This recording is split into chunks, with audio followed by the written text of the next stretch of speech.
महाराज, आप सोचते हैं मैं आपको बचाने आई हूँ, लेकिन सच्चाई कुछ और है। विजयगढ़ एक बड़ा और समृद्ध राज्य था, लेकिन आजकल यहाँ डर और बेचैनी फैली हुई है। एक पुरानी भविष्यवाणी। कहा जाता है कि लालचंद की रात शासक का रक्त भूमि पर गिरेगा और उसका राज खत्म हो जाएगा। लालचंद बस 3 दिन दूर है। महल में महाराज आदित्य वर्मा बेचैनी से दरबार में टहल रहे हैं। महाराज की जय हो। महाराज की जय हो। भैरव, जय राम, ये बताओ बाहर जनता क्या कर रही है? महाराज, लोग कह रहे हैं कि इस बार लालचंद की रात कुछ अनहोनी हो सकती है। सब डर में है। ये श्राप, ये भविष्यवाणी मेरे ही खिलाफ क्यों? महाराज, भविष्यवाणी को टालने का बस एक ही तरीका है। कुछ ऐसा करना होगा जो किस्मत को बदल दे। और वो तरीका तुम्हें पता है वसुनाथ? शायद, लेकिन सही समय पर बताऊंगा महाराज। इतने में दरबार के बड़े दरवाजे खुलते हैं। एक लंबा घूंघट डाले एक युवती अंदर आती है। सभी हैरान होकर उसकी तरफ देखते हैं। अरे, तुम कौन हो? बिना अनुमति महल में कैसे आ गई? मैं यहाँ महाराज की जान बचाने आई हूँ। क्या जान बचाने? और वो भी मेरी? तुम्हें क्या लगता है मेरी जान खतरे में है? खतरे में नहीं महाराज, आपकी जान लाल चांद की रात खत्म हो जाएगी। लेकिन अगर आप मेरी बात माने तो इसे टाला जा सकता है। महाराज, मुझे इस पर विश्वास नहीं। ये कोई चाल भी हो सकती है।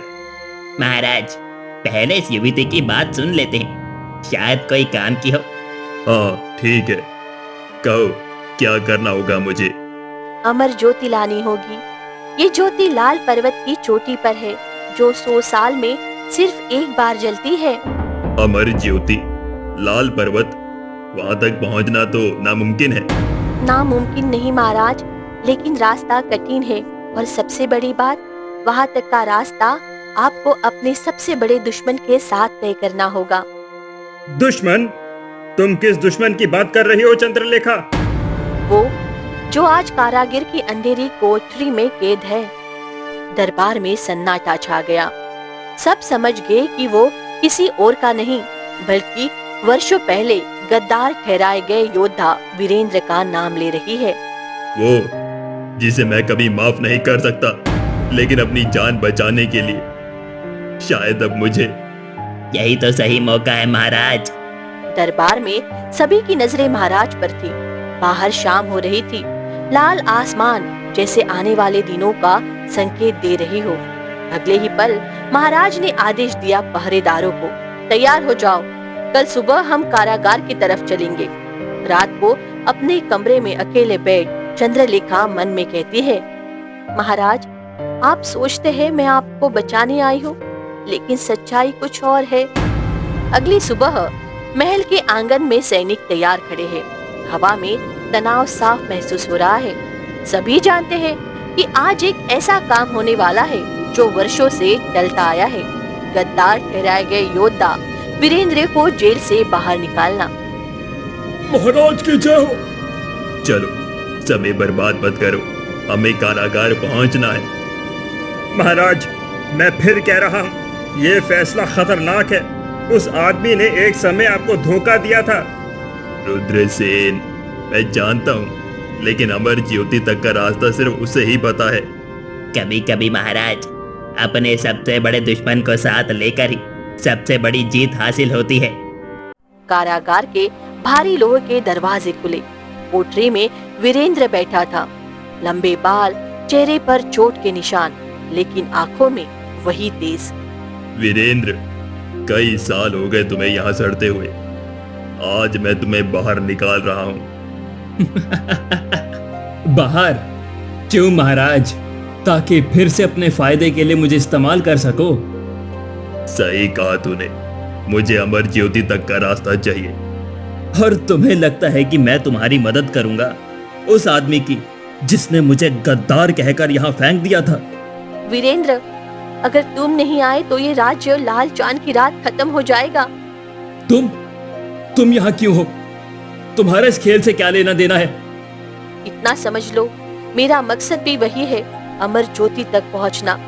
ठीक है, मैं चलूंगा, लेकिन मेरी शर्तें होंगी। रास्ते में मेरा कोई आदेश नहीं टालेगा। अगर किसी ने मुझे धोखा देने की कोशिश की तो तलवार चलाने में देर नहीं करूंगा। मंजूर है। दल रवाना हुआ। महाराज, सेनापति रुद्र सिंह, मंत्री वसुनाथ, चंद्रलेखा, वीरेंद्र, गुप्तचर किरण और कुछ सैनिक। कुछ घंटों की यात्रा के बाद वे राज्य की सीमा पर स्थित काले जंगल में पहुंचे। पेड़ों की घनी शाखाएं सूरज की रोशनी को रोक रही थी। ये जंगल बदनाम है महाराज, यहाँ से गुजरना आसान नहीं। डरने वालों के लिए नहीं है यह रास्ता। अगर ये सच में डरावना है तो क्यों ना कोई और रास्ता ले लें। और समय गंवाएं। लाल चांद बस 3 दिन दूर है। जंगल में कदम रखते ही अजीब सी खामोशी छा गई। पत्तों की सरसराहट और कहीं दूर से आती हुई हू हू की आवाज दिल दहला रही थी।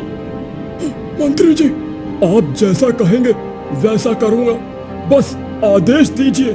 अभी कुछ मत करो, सही वक्त आने दो। अचानक झाड़ियों से गुर्राने की आवाज आई। अगले ही पल 5-6 जंगली भेड़िए निकल कर आए। सभी तैयार हो जाओ, तलवारें निकालो। महाराज, पीछे रहना, बाकी मैं संभाल लूंगा। मैं भी लड़ सकती हूँ। नहीं नहीं, तुम पीछे रहो चंद्रलेखा। लड़ाई शुरू हुई। भेड़िए तेज थे, लेकिन वीरेंद्र की तलवारबाजी और सेनापति के ढाल ने उन्हें पीछे धकेल दिया। कुछ ही देर में भेड़िए जंगल में भाग गए। अगर वीरेंद्र न होता तो आज हम में से कोई जिंदा न बचता। ठीक है, आगे बढ़ते हैं। तुम्हारी आंखों में एक रहस्य है। ये सिर्फ अमर ज्योति की कहानी नहीं है ना? शायद, लेकिन सही समय आने पर सब जान जाओगे। जंगल पार करने के बाद दल को लगा कि अब रास्ता आसान होगा, लेकिन आगे उनका सामना हुआ एक ऐसे दलदल से जिसके बारे में पुराने किस्से कहते थे कि उसमें कदम रखने वाला वापस कभी नहीं लौटता। रुको सब लोग, ये वही दलदल है जिसके बारे में मैंने सुना था। लोग कहते हैं कि इसमें कोई अदृश्य शक्ति है जो इंसानों को नीचे खींच लेती है।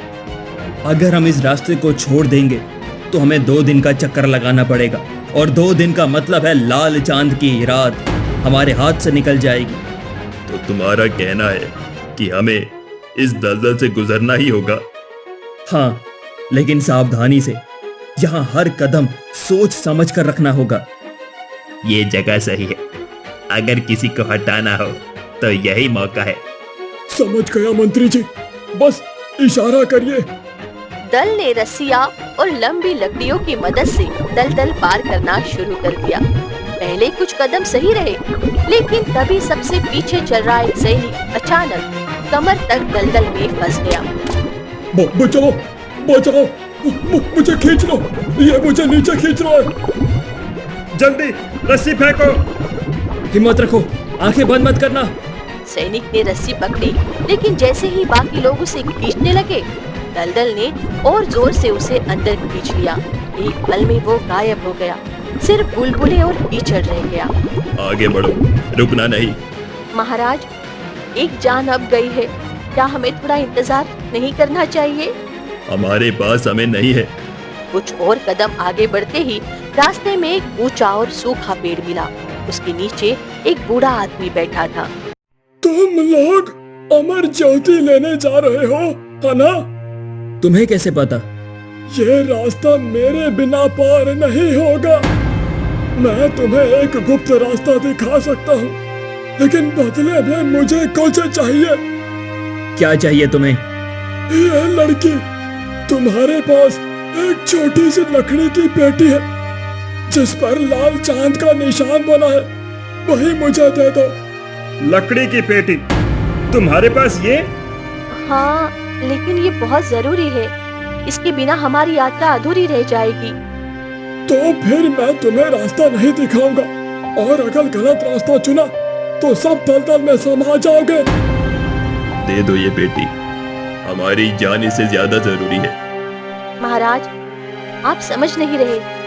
ये पेटी सिर्फ एक चीज नहीं है, ये हमारी रक्षा करेगी। उस समय जब अमर ज्योति हमारे सामने होगी। ये पेटी का क्या चक्कर है? इसमें क्या है? सही समय आने पर बता दूंगी। अभी इतना जान लो कि ये मेरे बचपन से मेरे पास है और मुझे इसे किसी को नहीं देना। तो जाओ, अपनी किस्मत आजमा लो। मैं यहीं से देखूंगा कि कौन बचकर जाता है और कौन नहीं। बूढ़े को छोड़कर वे आगे बढ़े, लेकिन अब हर कदम पर डर था। दलदल से निकलते निकलते शाम हो गई। सूरज ढलते ही अंधेरा और ठंडी हवा बढ़ने लगी। हर कोई चुप था, बस कदमों की आवाज और दूर से आती अजीब सी गंध महसूस हो रही थी। तुमने वो पेटी क्यों नहीं दी? अगर वो आदमी सच कह रहा था तो? क्योंकि मैं जानती हूँ वो आदमी वैसा नहीं था जैसा दिख रहा था। क्या मतलब है तुम्हारा? मतलब वो हमें गलत रास्ते पर ले जाता और हम सब खत्म हो जाते। दलदल पार करने के अगले दिन सुबह दल ने आगे का सफर शुरू किया। रास्ता पहाड़ी और मुड़ रहा था और हवा में ठंडक बढ़ गई थी। कुछ घंटे चलते चलते एक गहरी घाटी के किनारे पहुँचे, जिसके बीच में एक विशाल गुफा का द्वार था। महाराज, ये वही गुफा है जिसके बारे में सुना था। लोग कहते हैं इसमें एक रक्षक रहता है। रक्षक? कैसा रक्षक? कहा जाता है वो कभी मनुष्य का रूप लेता है तो कभी नाग का, और उसका काम है लाल पर्वत की रक्षा करना। अगर वो सच में है तो हमें बस उससे बचकर निकलना होगा। नहीं, अगर वो सच है तो हमें उससे बात करनी होगी। बिना उसकी अनुमति आगे बढ़ना नामुमकिन है। दल जैसे ही गुफा के अंदर पहुंचा, ठंडी हवा के साथ अंधेरा और गहरा होता गया। चारों तरफ पानी टपकने की आवाज और दीवारों पर अजीब आकृतियां बनी हुई थी। अचानक गुफा के बीच में एक नीली रोशनी चमकी और उसके साथ ही एक लंबा गंभीर कद का आदमी सामने आया, जिसके कंधों पर सांप लिपटा हुआ था। कौन है जो इस पवित्र स्थान में बिना अनुमति आया है? हम लाल पर्वत की ओर जा रहे हैं, अमर ज्योति लेने। अमर ज्योति? वो कोई साधारण चीज नहीं है, वो सिर्फ सच्चे दिल वालों को ही मिलती है। हमारे पास हमें कम है रक्षक, हमें जाने दो। तुम्हें लगता है मैं तुम्हें पहचानता नहीं? तुम वही हो जिसने अपने राज्य के लोगों को डर और ताकत से दबाया है। तुम्हारा दिल लालच से भरा है। अपनी जुबान को लगाम दो रक्षक, मैं राजा हूँ। राजा हो या साधारण आदमी, मेरे लिए सब एक जैसे ही हैं। यहाँ से कोई छल कपट वाला व्यक्ति अमर ज्योति तक नहीं पहुँच सकता है। हम सब यहाँ पर एक मकसद से आए हैं, भविष्यवाणी को टालने के लिए। तुम्हारे दिल में गुस्सा और बदला है, लेकिन साथ ही एक सच्चाई भी है जो बाकी सब में नहीं है। और मैं? तुम्हारा खून, ये वही है जिसे राज सिंहासन ने कभी ठुकरा दिया था। तुम क्या कह रहे हो? महाराज, अभी समय नहीं है। देखा, ये लड़की को छिपा रही है, हमें इस पर नजर रखनी ही होगी। जी मंत्री जी। सुनो सब लोग, लाल पर्वत तक का रास्ता कठिन है।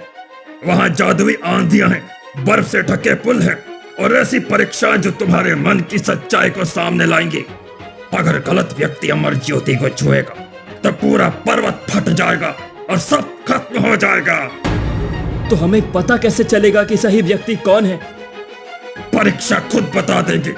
अब जाओ, लेकिन याद रखना, मेरे शब्द तुम्हारे साथ रहेंगे। नागेश्वर नीली धुंध में गायब हो गया और गुफा का रास्ता अपने आप खुल गया। दल बाहर आया तो सामने बर्फ से ढके ऊंचे पहाड़ थे। सभी के दिलों में नागेश्वर की चेतावनी गूंज रही थी। गलत व्यक्ति ने ज्योति छुई तो सब खत्म। सच्चे दिल वाला तो मैं पहचान चुका हूँ, पर बाकी सब उसके रास्ते में कांटे हैं। दल आखिरकार कई दिनों की कठिन यात्रा के बाद लाल पर्वत के सामने पहुंच चुका था। उनके सामने एक खड़ी चढ़ाई थी, जिसकी चोटी बादल में छुपी हुई थी और दूर से अजीब सी गूंज सुनाई दे रही थी, जैसे कोई अनजानी शक्ति वहां पर पहरा दे रही हो। अरे महाराज, यहाँ से रास्ता सीधा नहीं है, ऊपर जाने के लिए 2 रास्ते हैं। एक खुला और दूसरा गुफा के अंदर से। लेकिन गुफा का रास्ता ज्यादा सुरक्षित नहीं लगता। गुफा का रास्ता ही लेना चाहिए। खुला रास्ता बहुत लंबा है और समय हमारे पास कम है। लाल चांद की रात बस आने ही वाली है। मंत्री जी, आप हमेशा आसान दिखने वाले रास्ते की बात करते हैं, लेकिन इस बार सावधानी जरूरी है।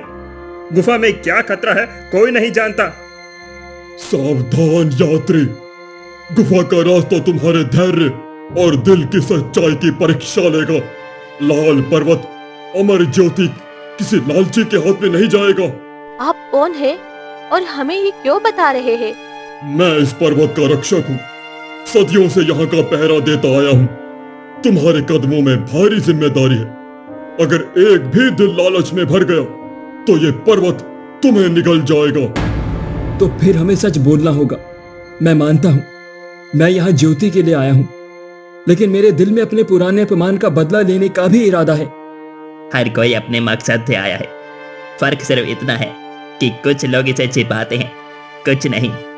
मैंने सुना है कि इस गुफा में एक ऐसी जगह भी है जहाँ इंसानों को अपने सबसे गहरे डर का सामना करना पड़ता है। अगर वो डर पर जीत ना पाए तो वही हमेशा के लिए खो जाता है। अगर ऐसा है तो हमें साथ रहना होगा। कोई भी अकेले नहीं जाएगा। सही कहा मंत्री जी। क्या आप तैयार हैं अब इस परीक्षा के लिए, या फिर आप किसी और को आगे भेजेंगे? सेनापति, मैं कायर नहीं हूँ, लेकिन मैं जानता हूँ कि नेता वही है जो दूसरों का रास्ता दिखाता है, खुद अंधेरे में नहीं भटकता। तो फिर ठीक है, पहले मैं जाऊंगा, लेकिन अगर मुझे कुछ हो गया तो महाराज को संदेश पहुंचाना आपका कर्तव्य होगा। सभी ने एक एक मशाल जलाई और गुफा में कदम रखा। अंदर ठंडी हवा बह रही थी। दीवारों पर लाल पत्थरों की अजीब सी चमक थी। जैसे जैसे वे अंदर बढ़ते गए, हर किसी ने कान में एक अजीब सी आवाज गूंजने लगी, जैसे कोई उनकी पुरानी राज फुसफुसा रहा हो। तुमने सुना? किसी ने कहा तुम्हारा सच बाहर आ जाएगा। मैं भी सुन रही हूँ।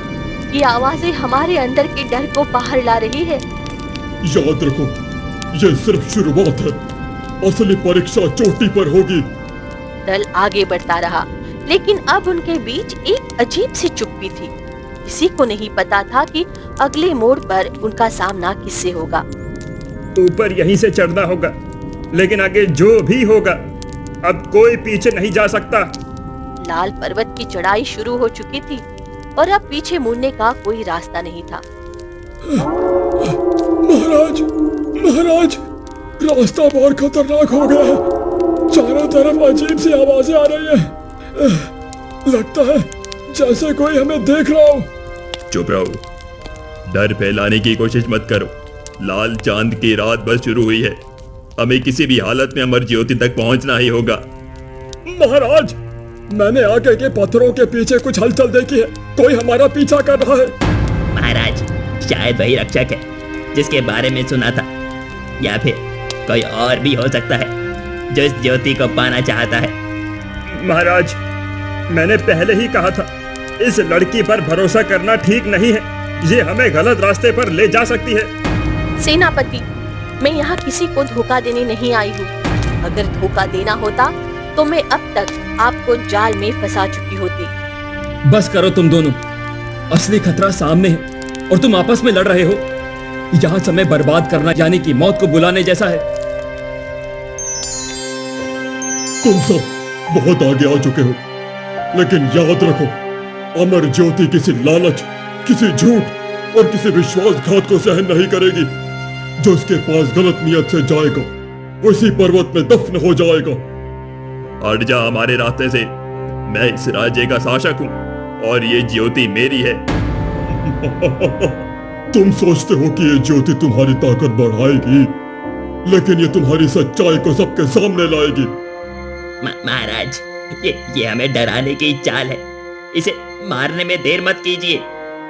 रुकिए, अगर ये सच बोल रहा है तो उसे मारना हमें बर्बाद कर सकता है। मुझे आदेश मत दो सेनापति। योद्धा वीरेंद्र, तुम्हारा दिल साफ है, लेकिन तुम्हारे साथ चलने वालों के मन में कई जहर हैं। अगर ये जहर ऊपर चोटी तक पहुंचा तो सब नष्ट हो जाएगा।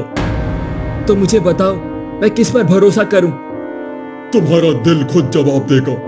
लेकिन सावधान, आज रात लाल चांद सिर्फ ज्योति नहीं जगाएगा, सच्चाई भी उजागर करेगा। महाराज, मुझे लगता है कि हमें अलग अलग नहीं, एक साथ रहना चाहिए, वरना कोई भी हमारे खिलाफ चाल चल सकता है। या फिर हमें पहले तय करना चाहिए कि ज्योति किसे मिलेगी, ताकि कोई धोखा ना दे। ज्योति पाने के लिए किसी एक का लालच ही सबसे बड़ा धोखा होगा। अगर यही हाल रहा तो हमें ज्योति कभी नहीं मिलेगी। अब वक्त आ गया है कि हम तय करें कौन सच में इस यात्रा के लायक है। बस थोड़ी ही दूर है, लेकिन याद रखो, अगर कोई मेरे रास्ते में आया तो वो जिंदा नहीं बचेगा। तो हमें सच का फैसला चोटी पर ही करना होगा महाराज। रात का समय था, आसमान में लाल चांद पूरा चमक रहा था। पहाड़ की चोटी तक पहुंचने का रास्ता बेहद खतरनाक था। हवा तेज चल रही थी और नीचे गहरी खाई का अंधेरा किसी राक्षस के मुंह जैसा लग रहा था। वीरेंद्र, चंद्रलेखा और महाराज तीनों अंत में चोटी पर पहुंच गए। आखिरकार मैं यहाँ तक पहुंच ही गया, इस लाल चांद की रात। बस एक बार उस ज्योति को छू लूं, फिर सारा राज्य, सारी ताकत सब मेरा होगा। महाराज, ये ज्योति किसी के लालच के लिए नहीं बनी, ये उन लोगों के लिए है जिनका दिल साफ हो, जिनका मन सच्चा हो। दिल की सफाई से ताकत नहीं मिलती लड़की, ताकत खून तलवार से मिलती है। और अब तुम मेरे रास्ते में खड़ी हो। रुको महाराज, अगर तुमने उसको छूने की कोशिश भी की तो पहले मुझे पार करना होगा। तो ठीक है वीरेंद्र, आज ये लाल चांद तुम्हारा खून देखेगा। तभी पहाड़ पर एक भयानक कंपन हुआ और खून से एक विशाल आकृति उभर कर सामने आई। वो था नागेश्वर, उस पर्वत का रक्षक। रुको, सुन लो लालचियों, अगर गलत व्यक्ति ने इस ज्योति को छू लिया तो ये पर्वत फट जाएगा और यहाँ सब खाक हो जाएगा। मुझे कोई नहीं रोक सकता, ये शक्ति मेरी है। महाराज नहीं।